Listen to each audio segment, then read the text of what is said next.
I'm Brian Cypher with the Endangered Species Recovery Program, and we engage in projects that contribute to the recovery of listed species. And the one we're concerned with here is Bakersfield Cactus, Opuntia basilaris treleasei. Variety treleasei. Oh, okay. And Tejon Ranch has several really nice populations. Big one down by Comanche Point, another really nice one up by Caliente Creek, and then this one here in Little Sycamore Canyon. It's a smaller one. And we engaged in a project to essentially try to create or enhance some of the existing populations. So we collected pads and then propagated them into little plants using a nursery down at Windwolves, and then outplanted them again. And so we did add some to this population here. They've done pretty well.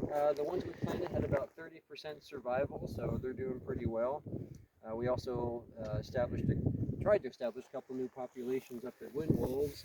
One of them still has a few plants. Another one didn't quite do so well up there, but Tejon is a really good spot for it. They have a lot of really appropriate habitat, and so there's a lot of potential here to maybe create some additional populations.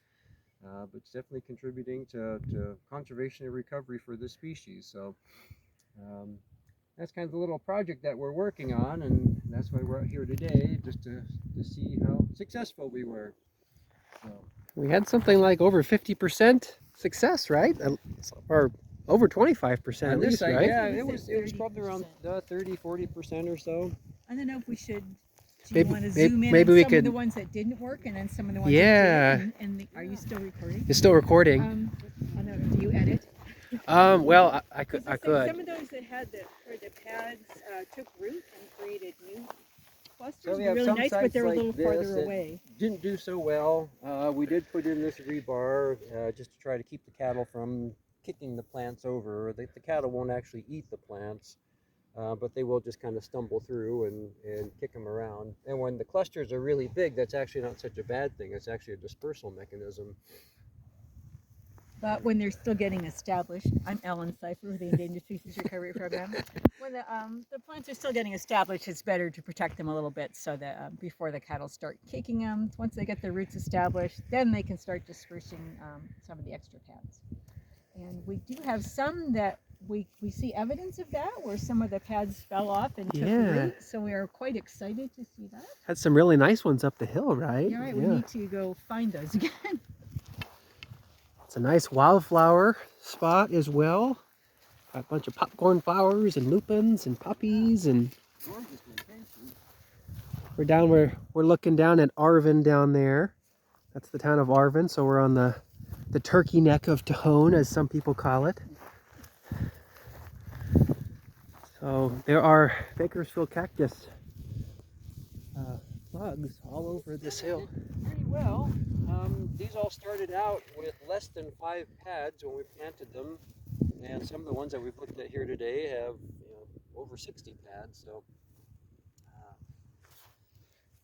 they're looking pretty good. Looks like we're able to enhance this population a bit. The one that has the 2 additional clumps that got established.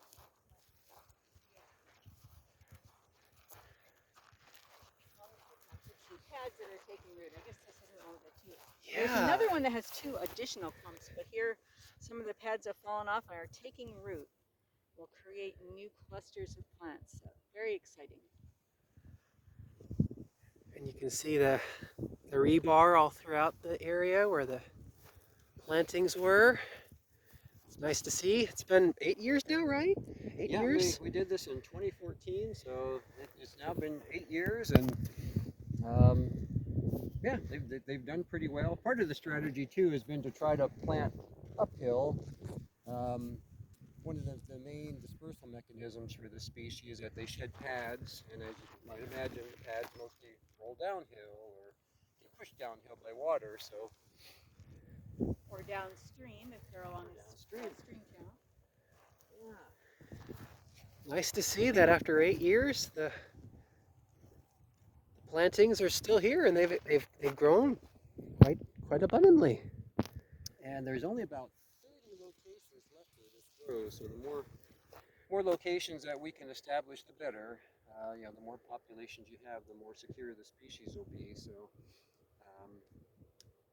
down at the Windwolf Preserve, they've also been establishing some new populations. They've gotten at least 4 large new populations down there. The Nature Conservancy is now trying to establish some new populations on their properties as well. So it's a technique that's spreading. More and more people are trying it, which is great. So we just get more and more populations that way. More and more populations.